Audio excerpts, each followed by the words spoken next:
Education मंत्रालय student. आज की इस वीडियो में हम करने वाले क्लास 9 की असेसमेंट वर्कशीट नंबर 5 यानी कि आकलन कार्यपत्रक नंबर 5 जो कि विषय सामाजिक विज्ञान से संबंधित है। प्यारे बच्चों, ये जो हमारी वर्कशीट है 15/9/2021 की वर्कशीट है। चलिए हम शुरू करते हैं अपनी वर्कशीट को, और इस वर्कशीट को जरूर करें क्योंकि इस वर्कशीट के आपको नंबर दिए जाएंगे।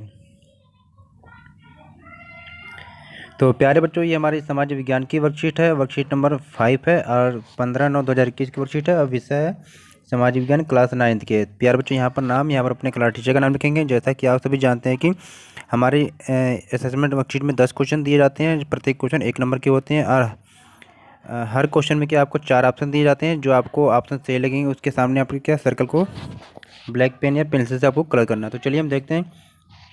पहला क्वेश्चन हमसे पूछ रहा है कि उत्पादन की पहली आवश्यकता क्या है। तो आप सभी जानते हैं कि इसमें ऑप्शन में दे रखा है श्रम, भूमि, भौतिक पूंजी, मानव पूंजी। तो बच्चों, आप सभी जानते हैं कि उत्पादन की जो पहली आवश्यकता होती है वो भूमि और प्राकृतिक संसाधन होते हैं। तो इसलिए आप पहले क्वेश्चन का राइट आंसर हो जाएगा ऑप्शन ख यानी कि भूमि।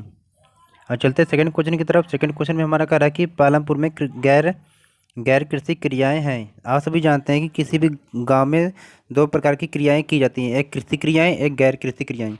कृषि क्रिया में जैसे कृषि का मतलब खेती, खेती में क्या होता है कि जुताई, गुड़ाई, बुआई, कटाई, निराई, ये सब से क्या है कृषि क्रियाएं। और कृषि के अतिरिक्त जो और भी कार्य किए जाते हैं उसको गैर कृषि में करते हम काउंट करते हैं, जैसे परिवहन, दूध डेयरी, दुकान चलाना, लघु उद्योग खोल लेना। तो यानी कि कृषि के अतिरिक्त जो भी कार्य किए जाते हैं उसे गैर कृषि कार्य में हम काउंट करते हैं। तो सेकेंड क्वेश्चन का राइट आंसर हो जाएगा आपका उपयुक्त सभी यानी कि ऑप्शन घ। चलते हैं अगले क्वेश्चन की तरफ।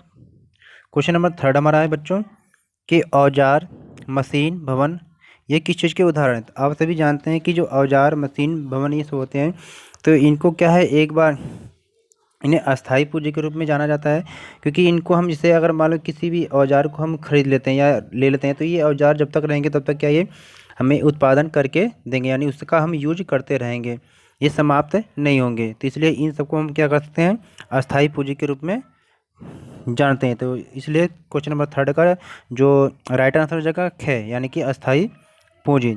तो चलते हैं क्वेश्चन नंबर 4 की तरफ। इनमें से कौन एक अस्थाई पूंजी है। जैसा कि भी आपको मैंने बताया कि अस्थाई पूंजी वो पूंजी होती है जिनका हम उपयोग लंबे समय तक करते रहते हैं। तो इस हिसाब से अगर देखा जाए तो क्वेश्चन नंबर 4 का जो राइट आंसर होगा ग मशीन। तो क्वेश्चन नंबर 4 का राइट आंसर आप ग करेंगे, मशीन। चलते हैं अगले क्वेश्चन की तरफ। अगला क्वेश्चन हमारा है क्वेश्चन नंबर 5 कि निम्नलिखित में से कौन सा एक आधुनिक खेती का प्रभाव नहीं है। तो यहाँ पर आपको ध्यान देना है कि आपसे पूछा जा रहा है कि प्रभाव नहीं है।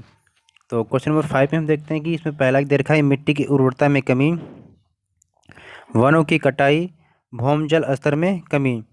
तो ये जो ऊपर के जो 3 दे रखे हैं ये आधुनिक खेती के प्रभाव हैं, क्योंकि जब हम आधुनिक तरीके से खेती करते हैं तो हमें ज़्यादा उत्पादन के चक्कर में हम एक के बाद एक फसल उगाते रहते हैं, जिससे क्या मिट्टी की उर्वरता कमी होती है।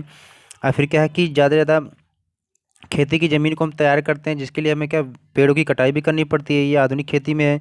अब भूमि जल स्तर में कमी, क्योंकि हम ज़्यादा सिंचाई करने के चक्कर में क्या भूमि जल स्तर में कमी आती है। तो इसलिए अगर देखा जाए तो क्वेश्चन नंबर 5 का जो राइट आंसर हो जाएगा घ यानी कि उत्पादन में कमी। अगले क्वेश्चन पर चलते हैं। क्वेश्चन नंबर 6 का रहा है हमारा कि उत्पादन का प्रयोजन या उद्देश्य क्या है। ऑप्शन ए वस्तुएं उपलब्ध कराना, सेवाएं उपलब्ध कराना, ऐसी वस्तुएं और सेवाएं उत्पादित करना है जिनकी हमें क्या आवश्यकता है। तो क्वेश्चन नंबर 6 का जो राइट आंसर हो जाएगा ऑप्शन सी। तो क्वेश्चन नंबर 6 का राइट आंसर आप सी करेंगे यानी कि गए। यहाँ पर देख लीजिए क्वेश्चन नंबर 6 का राइट आंसर आपको क्या करना है, गे करना है।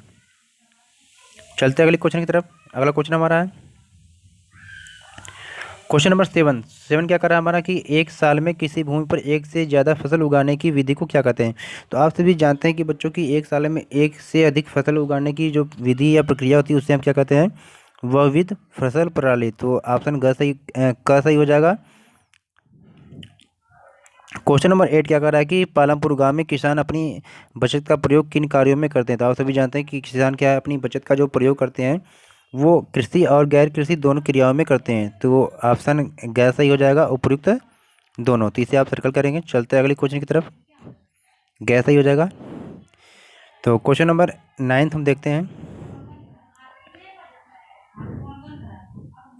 क्वेश्चन 9 में हम देख रहे हैं,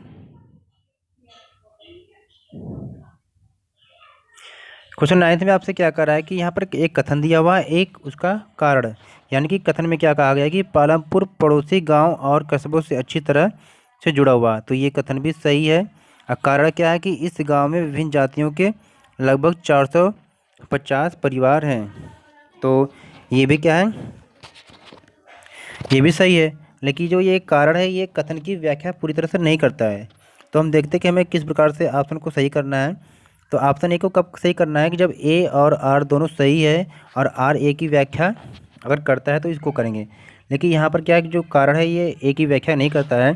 तो इस हिसाब से अगर देखा जाए तो ऑप्शन ख यानी कि बी हम इसको सही करेंगे।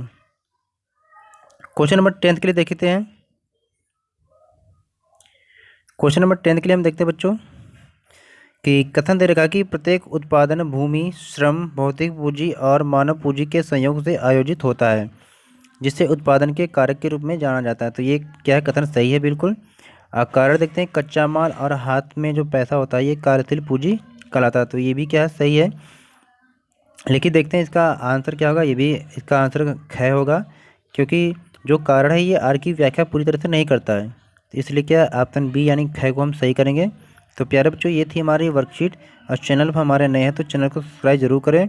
और जितने भी सभी बच्चे देख रहे हैं तो प्लीज़ इस वीडियो को लाइक करें। आपके लाइक करने से हमारा यानी कि हमको बहुत फ़ायदा होता है, यानी कि हमें ये पता चलता है कि आपको हमारी वीडियो अच्छी लगी। और इस वीडियो को अपने दोस्तों के साथ शेयर करें। ओके, गुड बाय बच्चों।